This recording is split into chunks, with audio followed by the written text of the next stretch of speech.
非常之榮幸能夠有大家嚟到今日呢個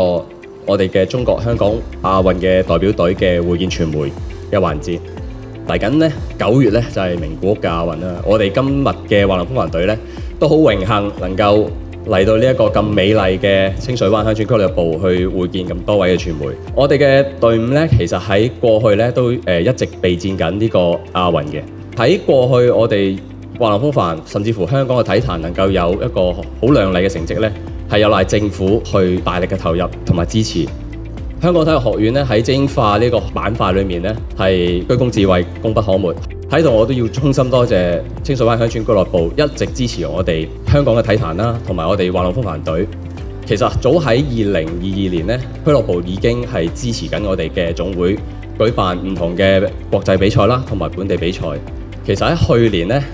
俱樂部更加委任咗我哋2位嘅運動員，分別係我哋大師兄嘅鄭清賢啦，同埋我哋嘅大師姐大頭妹馬君正啦，成為我哋嘅遊艇灣大使，以一個運動大使嘅身份咧，去分享佢哋過去嘅一啲運動嘅經歷。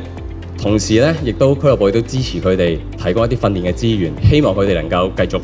發光發熱。清水灣鄉村俱樂部咧喺推動運動方面咧，都盡自己嘅本分，盡量不遺餘力去做嘅。但係我想講一樣嘢咧，我哋即係希望推廣到更加多啲嘅香港市民可以關注運動，同埋去參與運動。清水灣亦都即係好支持滑浪風帆以及其他嘅體育運動。咁我哋有我哋嘅支持一啲精英運動員啦，去委任佢哋作為我哋清水灣嘅大使。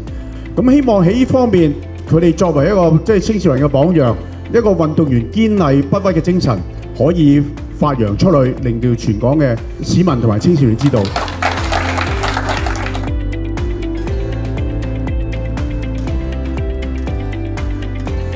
過去我哋喺去屆嘅亞運呢，我哋攞到2人1銅嘅成績。咁喺今年呢，我哋都希望能夠喺每一個組別呢，能夠有獎牌，將一個希望、將一個榮譽帶返嚟香港。